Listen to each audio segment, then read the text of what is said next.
E logo obrigou os seus discípulos a subir para o barco e passar adiante para o outro lado, a Betsaida, enquanto ele despedia a multidão. E tendo-os despedido, foi ao monte para orar. E sobrevindo a tarde, estava o barco no meio do mar, e ele sozinho em terra. E vendo que se fatigavam a remar, porque o vento lhes era contrário, perto da 4ª vigília da noite, aproximou-se deles, andando sobre o mar, e queria passar adiante deles.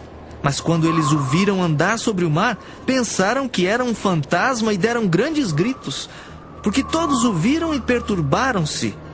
Mas logo falou com eles, e disse-lhes: Tende bom ânimo, sou eu, não temais. E subiu para o barco para estar com eles, e o vento se aquietou. E entre si ficaram muito assombrados e maravilhados, pois não tinham compreendido o milagre dos pães. Antes o seu coração estava endurecido. E quando já estavam no outro lado, dirigiram-se à terra de Genezaré e ali atracaram. E saindo eles do barco, logo o reconheceram. E percorrendo toda a terra em redor, começaram a trazer em leitos, onde quer que sabiam que ele estava, os que se achavam enfermos.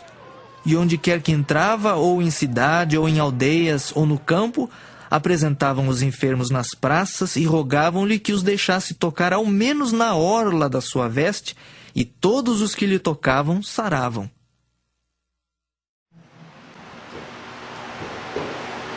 Já aconteceu com você alguma vez de você ter feito planos? Já aconteceu com você de ter planejado alguma coisa, mas no decorrer da história os seus planos não saírem exatamente como você planejou? Já aconteceu com você alguma vez na sua vida em você criar uma expectativa sobre algo ou sobre alguém, mas com o passar do tempo, com o decorrer do ano, essa expectativa ter se transformado em uma grande frustração? A principal pergunta que eu queria que você pensasse nessa noite para nos ajudar a refletir nesse texto: já aconteceu com você alguma vez na sua vida de você fazer tudo certo e acabar dando tudo errado? Já aconteceu com você de, em algum momento da sua vida, você fazer tudo certo e acabar tudo errado? Enquanto eu estava me preparando essa semana para pregar nessa noite, para compartilhar essa mensagem essa noite, eu fiquei pensando que é inevitável, penso eu, é inevitável que nós façamos planejamento de vida. Eu acho que é difícil que exista alguém que nunca tenha em algum momento da sua vida sonhado, planejado, criado grandes expectativas. É por isso, por exemplo, que nós nos casamos. Nós nos casamos porque encontramos alguém com quem queremos envelhecer, com quem queremos passar todo o resto de nossas vidas, com quem queremos compartilhar de intimidade e de amizade, fazemos planos. É por isso que nós preenchemos uma ficha de emprego ou uma ficha na faculdade, porque nós sonhamos com uma carreira, com uma profissão que nos trará sustento por toda a nossa vida. É por isso que nós nos relacionamos, porque nós esperamos que a pessoa com quem nos relacionamos e desenvolvemos amizade, ela não vai apenas esperar receber algo de nós, como também vai nos oferecer um ombro amigo, uma palavra encorajadora. A vida é feita de planos, a vida é feita de sonhos. E quem deixa de sonhar, quem deixa de esperar, quem deixa de ter grandes expectativas, talvez esteja deixando de viver. Porque não existe vida sem plano, não existe vida sem sonhos. Pode ser que não sejam grandes sonhos, grandes expectativas, mas não tem como viver sem fazer planos.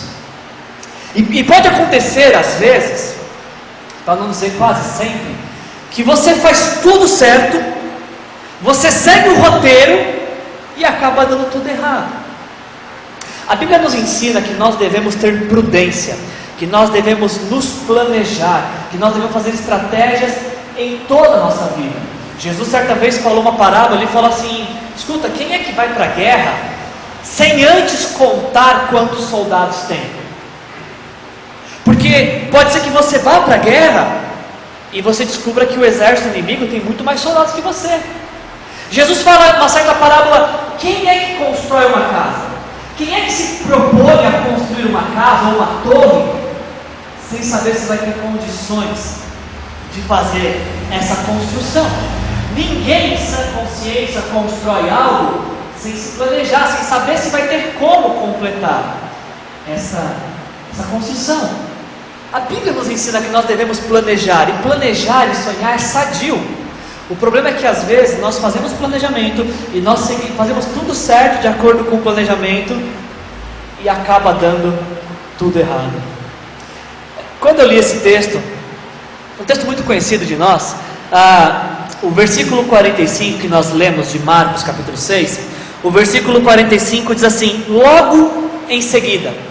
Ou seja, esse texto que nós lemos, ele acontece logo depois da primeira multiplicação dos pães e peixes, que vai começar ali no versículo 30, do mesmo capítulo que nós estamos lendo, de Marcos, capítulo 6.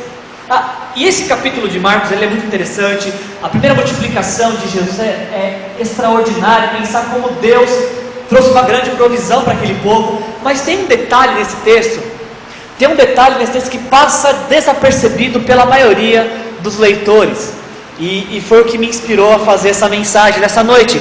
Olha o que diz o versículo 30 do capítulo 6 de Marcos. Volta um pouquinho, vamos pegar essa história da primeira multiplicação dos pães, que antecede a história que nós lemos. A história da multiplicação dos pães começa no versículo 31. Olha o que diz o versículo 31.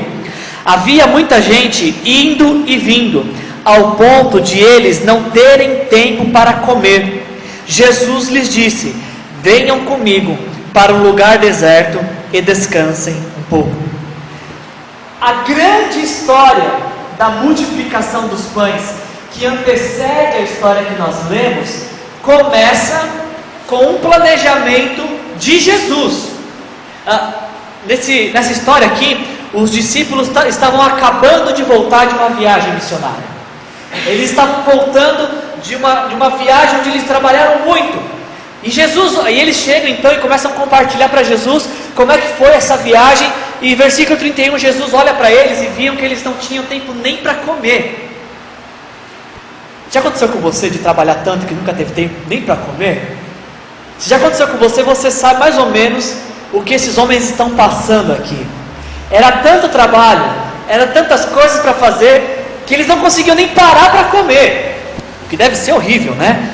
É horrível. E Jesus olha para aquela situação e Jesus fala: vocês estão trabalhando demais, eu quero propor para vocês uma férias. Eu quero chamar vocês para um lugar de descanso. Não faz parte da mensagem de hoje, tá? Eu vou abrir um parênteses aqui, eu vou fazer uma pregação dentro da pregação e depois eu fecho o parênteses e a gente continua. Mas eu não poderia deixar passar o versículo 31.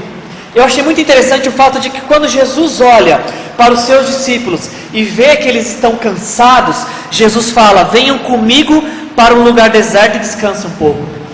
Eu achei um pouco redundante isso, porque nunca um lugar que Jesus está vai ser um lugar deserto. Aliás, o lugar onde Jesus está é o melhor lugar onde eu e você poderíamos estar. Eu li esse versículo, ele não faz parte da mensagem, mas Deus ministrou meu coração que muitas vezes o descanso que nós procuramos, descanso para as nossas emoções, o descanso para o nosso corpo, o descanso para a nossa mente, não está em um lugar, está em uma pessoa que se chama Jesus Cristo, Filho de Deus. Às vezes nós queremos descansar e pensamos: para onde vamos descansar? A questão não é para onde você vai descansar, a questão é com quem você vai. Porque pode ser que você esteja no lugar mais belo do mundo, no melhor lugar para se estar, mas não encontrar descanso nesse lugar. E pode ser que você vá para um deserto, um lugar onde não tenha nada, mas lá está, na companhia da melhor pessoa que poderia estar, que é Jesus. Estamos chegando no final de um ano. Não sei o quanto você correu nesse ano, mas que tal agora você, nos últimos dias, descansar um pouco com Jesus, na presença de Jesus, na companhia de Jesus, porque o lugar onde Jesus está é o melhor lugar para se estar e se descansar. Fecha parênteses, vamos voltar para a pregação. O plano era perfeito. Jesus olha para os discípulos e eles estão cansados. Jesus fala: vocês precisam de descanso. E Jesus fala: venham comigo para um lugar de descanso. Vamos para um deserto, para um lugar de descanso. E tudo estava correndo muito bem. Os discípulos começaram a fazer tudo certo. Eles foram para o lugar que Jesus disse. Eles estavam prontos para começar a descansar. Mas, ao fazer tudo certo, o que acontece? Versículo 32. Eles se afastaram no barco para um lugar deserto. Eles estavam no caminho da praia, estavam prontos para descansar com Jesus. Versículo 33. Mas começou a dar tudo errado.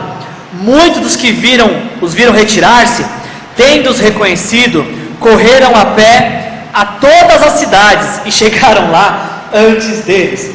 Imagina você que está cansado do seu trabalho, que está exausto de um ano cheio de trabalho, e aí você então encontra uma pousada no fim do mundo. E a hora que você chega nessa pousada, quem que você encontra?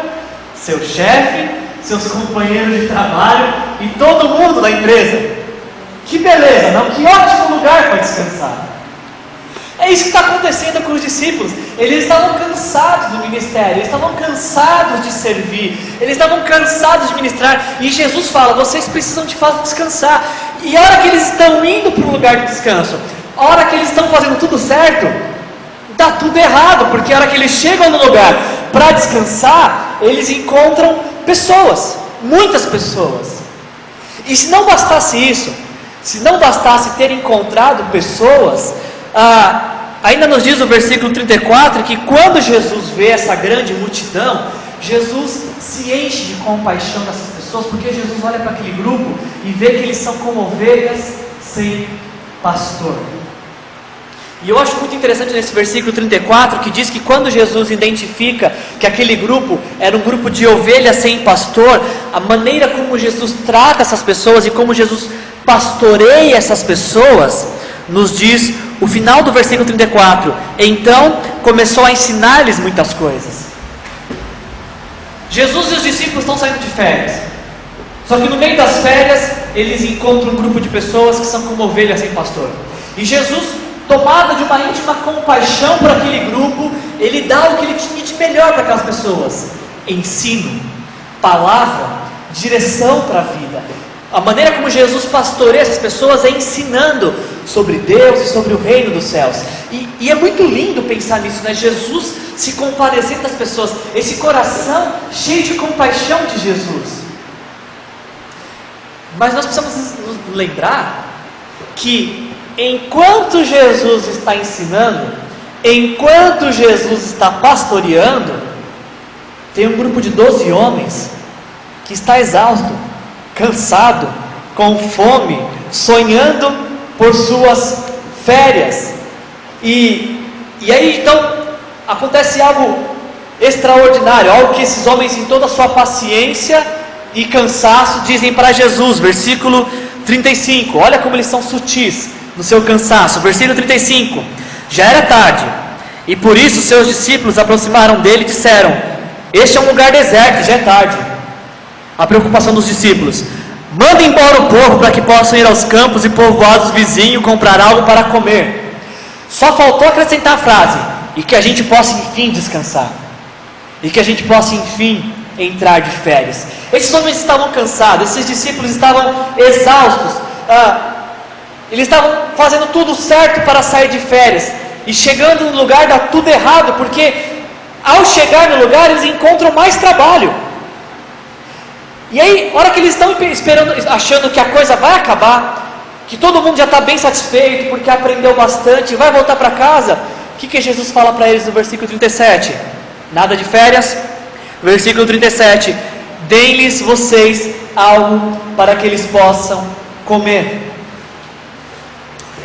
Esses homens estavam cansados, eles estavam querendo férias. Estava dando tudo errado no planejamento deles. E se não bastasse estar cansado, eles ainda vão ter que trabalhar mais, e agora trabalhar sem recursos, porque como alimentar uma multidão com 5 pães e 2 peixes? E aqui exatamente nesse ponto, exatamente nesse versículo 37, exatamente aqui, que nós vemos que às vezes, quando algo está errado, quando está dando tudo errado, pode ser nesse exato momento que tudo começa a dar certo, porque no momento em que dá tudo errado, é a hora propícia para Deus intervir. É o que acontece. Esses homens estão cansados, esses homens estão exaustos, está dando tudo errado, eles não têm como trabalhar mais, eles não têm condições físicas, emocionais, espirituais e nem materiais, está dando tudo errado, até Jesus entrar na história e intervir na história, e as coisas começam a dar tudo certo. Jesus pergunta para eles: o que vocês têm? E eles falam: nós temos 5 pães e 2 peixes. E Jesus fala: tragam para mim isso daí. Então Jesus, ele agradece, ele ora, e aquilo que era 5 pães e 2 peixes alimenta mais de 10 mil pessoas. Porque a questão não é as condições humanas para solucionar problemas. A questão aqui é o que é que Deus pode fazer através de pessoas limitadas como os discípulos, como eu e como vocês. Deus intervém na história, Jesus realiza um grande milagre, e aquilo que estava dando tudo errado começa a dar tudo certo, as multidões são alimentadas, todos ficam satisfeitos, nos diz o versículo 42, todos comeram e ficaram satisfeitos. E então, o período de férias tão sonhados pode estar prestes a começar. A multidão está satisfeita, e o milagre foi tão grande que diz o versículo 43, que sobraram 12 cestos de pedaços. E adivinha quem tem que carregar os 12 cestos? Os discípulos, claro. Eu sempre olhei para essa passagem e perguntei: Senhor, por que sobrou justamente 12 cestos? E coincidentemente são 12 discípulos. Óbvio, para cada um carregar um. Mas eu acho que não tinha problema para esses discípulos carregarem esse cesto que sobrou, porque essa seria a última tarefa das férias. Pensa você no seu trabalho, quando você está naquele último dia de trabalho. Não importa o que tem para fazer, porque a hora que der 5 horas, você está de férias. É que nesses homens, não importa o que tinha que fazer, tem que carregar cesto, a gente vai carregar porque é a última tarefa antes de sair de férias. Multidão alimentada, todo mundo satisfeito, podemos então sair de férias. E aí entramos no texto que nós lemos, de Marcos 6,45, e diz o versículo 45 que logo em seguida essa história que eu contei para vocês, Jesus insistiu com os discípulos para que entrassem no barco e fossem adiante dele para Betsaida. Olha que interessante esse versículo. Jesus não apenas recomenda, Jesus não apenas direciona ou incentiva, Jesus insiste. Chega de trabalhar, chega de alimentar a multidão, chega de carregar cesto, entre no barco agora e vão de férias. E é o que esses homens fazem. Então novamente começa o planejamento. Eles começam a fazer tudo certo, eles começam a obedecer aquilo que Jesus está mandando, eles obedecem à insistência de Jesus e à direção de Jesus para a vida deles. Mas na hora que eles estão fazendo tudo certo, o que acontece? Começa a dar tudo errado de novo. Versículo 48 diz que Jesus viu os discípulos remando com dificuldade, porque o vento soprava contra eles.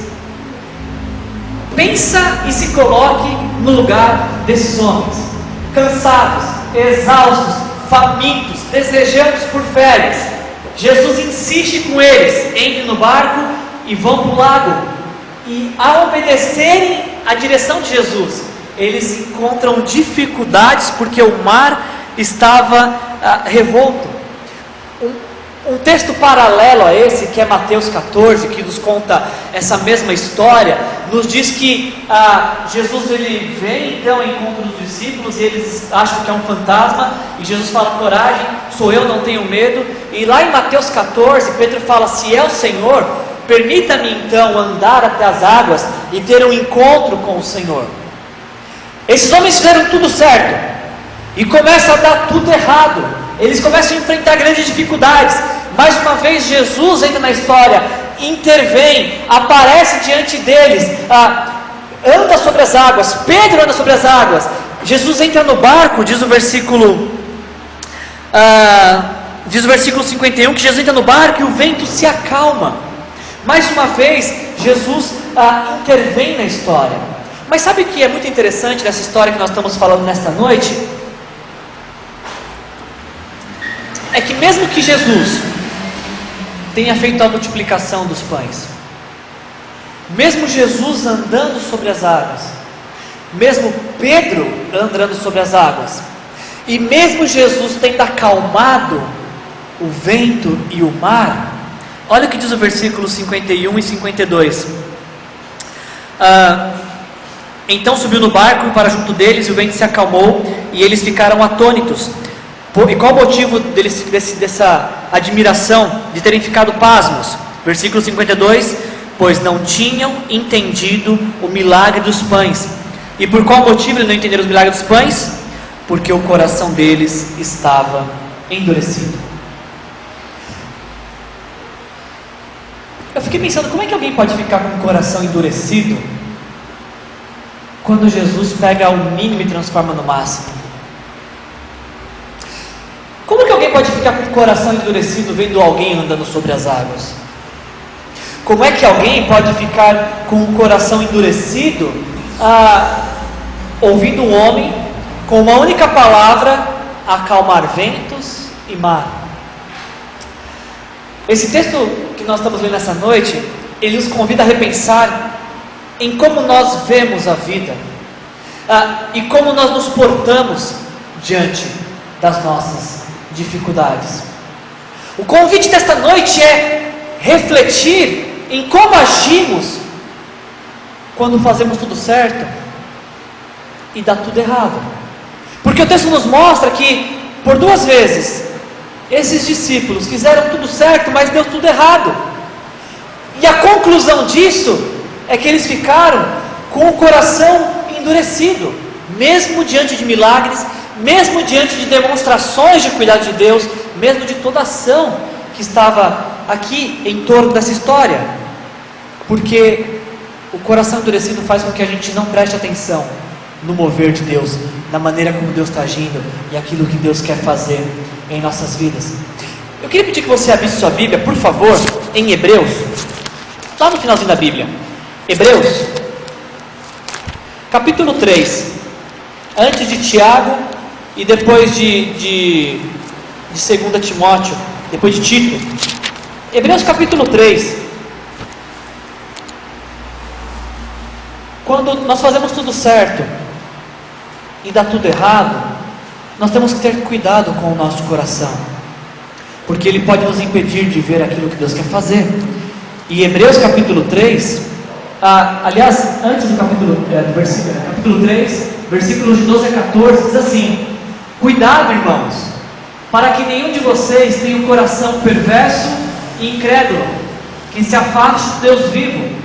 Pelo contrário, encorajem-se uns aos outros todos os dias, durante o tempo que se chama hoje, de modo que nenhum de vocês seja endurecido pelo quê?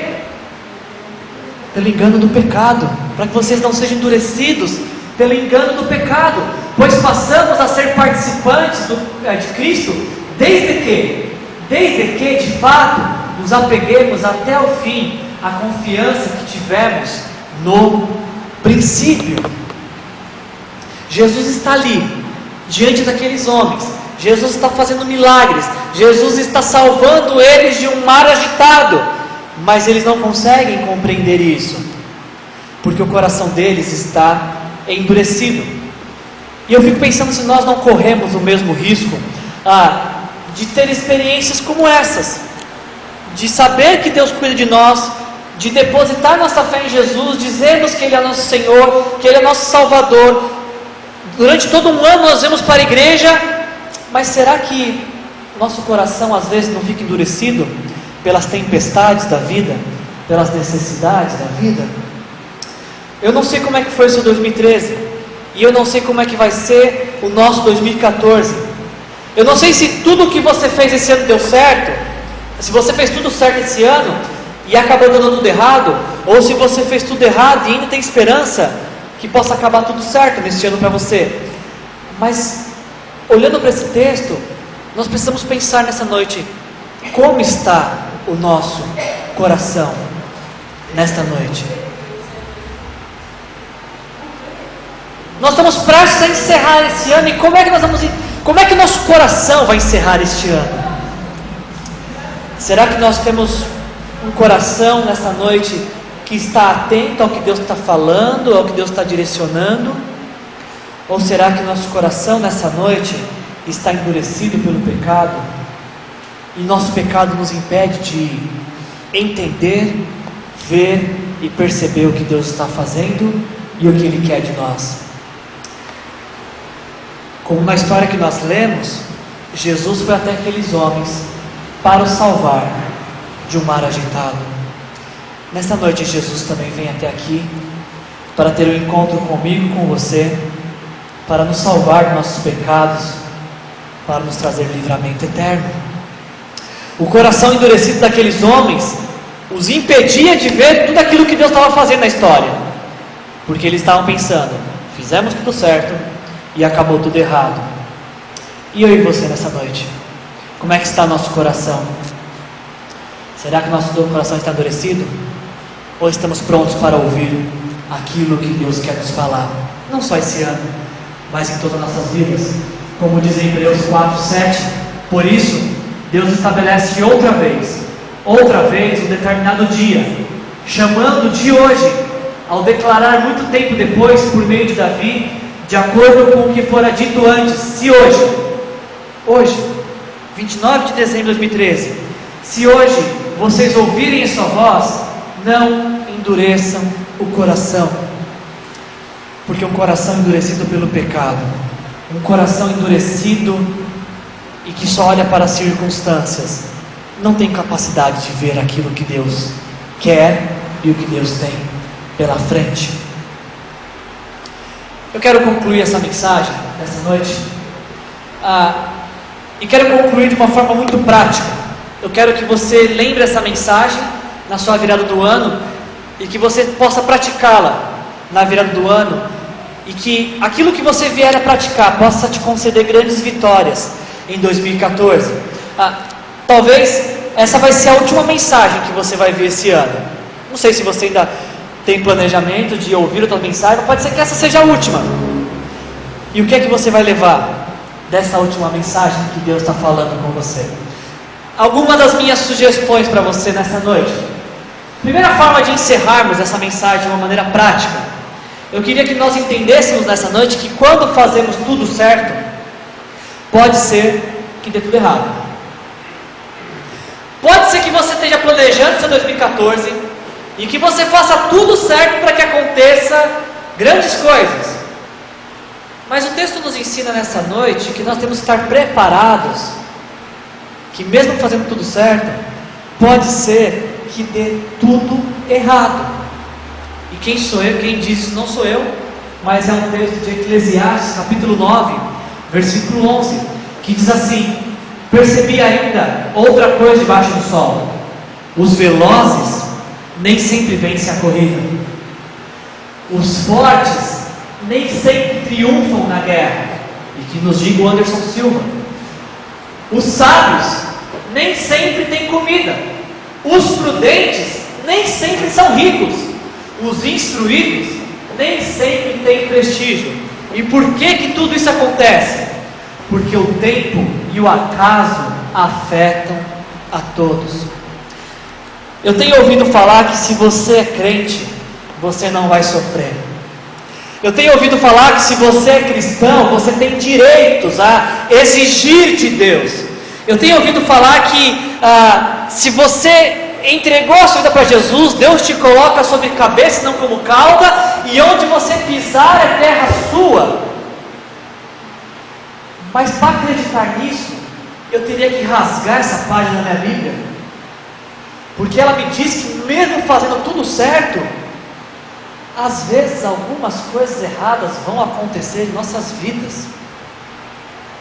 E nós temos que estar preparados para isso. Nós temos que nos preparar e estar preparados para nos frustrarmos,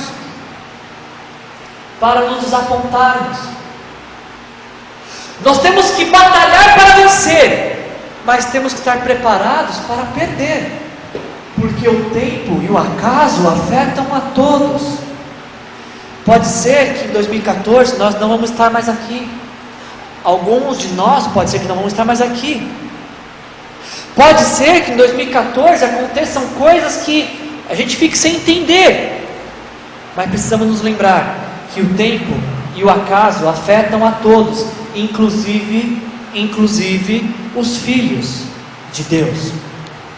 Portanto, a primeira lição dessa mensagem que nós precisamos aprender nessa noite é que o tempo e o acaso afetam a todos.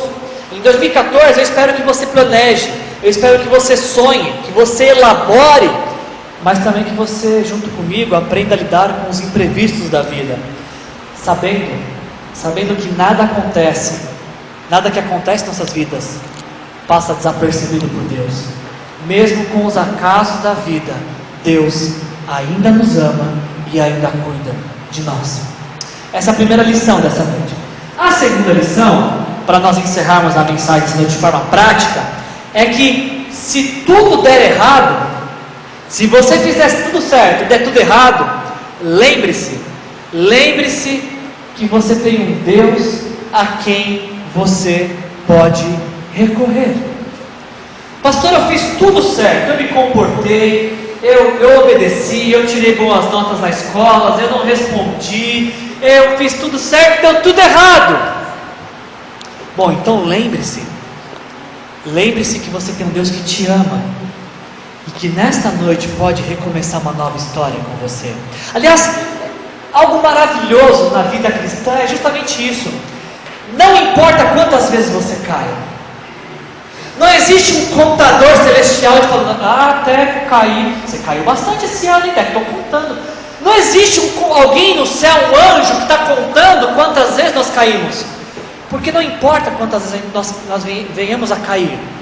O que importa é quantas vezes nós estamos dispostos a levantar para recomeçar. Olha o que Deus fala para o profeta Ezequiel. Ele me disse, filho do homem, fique de pé, que eu vou falar com você. Enquanto ele falava, o Espírito entrou em mim e me pôs de pé, e ouvi aquele que me falava. Não importa quantas vezes você caia, quantas você ter caído, entenda nesta noite que Deus é o Deus do recomeço e pode recomeçar qualquer história. Qualquer história. Palavras como me perdoa, eu errei, quero reconstruir, te perdoo, são sempre bons pontos de partida para Deus recomeçar uma nova história.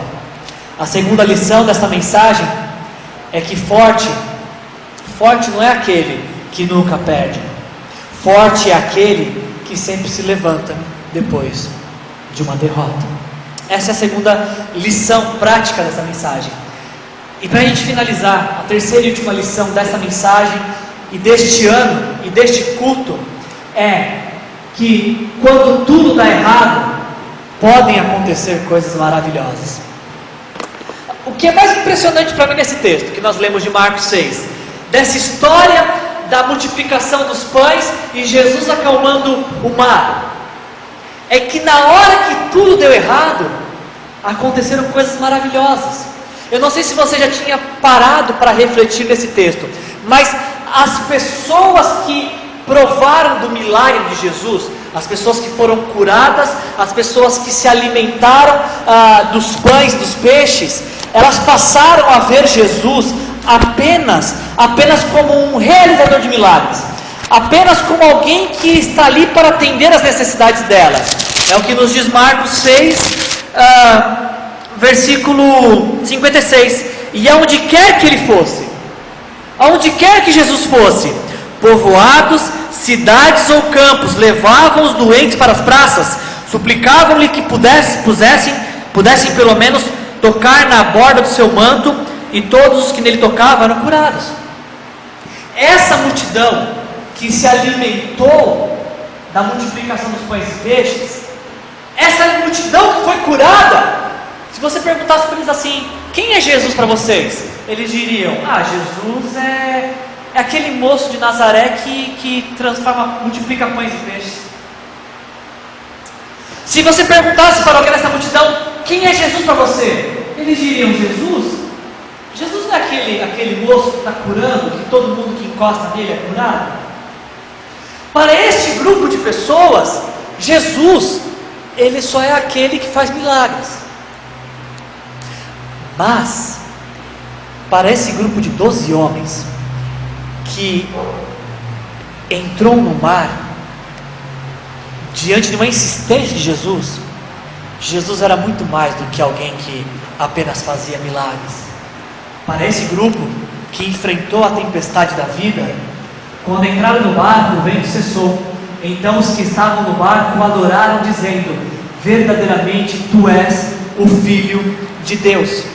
A multidão que ficou na margem do rio, ela não viu Jesus andando sobre as águas, ela não viu Jesus acalmando o mar, ela não viu Pedro andando sobre as águas, ela não viu Jesus silenciando o vento, porque elas acompanhavam Jesus à distância, às margens, elas admiravam Jesus. Agora estes homens aqui, eles entraram num mar furioso, amando de Jesus.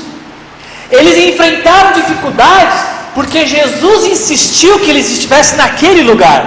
Não foi o diabo, não foi os perseguidores, não foi qualquer circunstância, foi Jesus que insistiu que eles entrassem naquele lago, e daquele lago enfrentassem grandes dificuldades, para que eles pudessem chegar à conclusão de que verdadeiramente Jesus é o Filho de Deus. Muitas pessoas que ouvem as nossas mensagens, seja pela internet, seja na televisão, onde um pastor evangélico se propõe a pregar, muitas pessoas estão com uma multidão que esperam que o pastor tenha alguma palavra mágica que os ensine a convencer Deus a fazer um milagre. Mas a função pastoral é conduzir cada cristão no meio do mar revolto, no meio do mar agitado, no meio das dificuldades, para reconhecer Jesus como Filho de Deus. Eu quero te ensinar uma frase. Se você tiver caneta, anote. Se você não tiver caneta, você veja na internet amanhã, no nosso site ou no Face. Mas essa história me ensina que às vezes, quando tudo dá errado, acontecem coisas maravilhosas que não teriam acontecido se tudo tivesse dado certo. Bonito, né? Filosófico, mas não é meu. Eu vi na internet, é uma frase de um anônimo, não sei quem é o autor dela, mas achei que ela tinha tudo a ver com nossa mensagem. Às vezes, quando tudo dá errado, acontecem coisas maravilhosas que não aconteceriam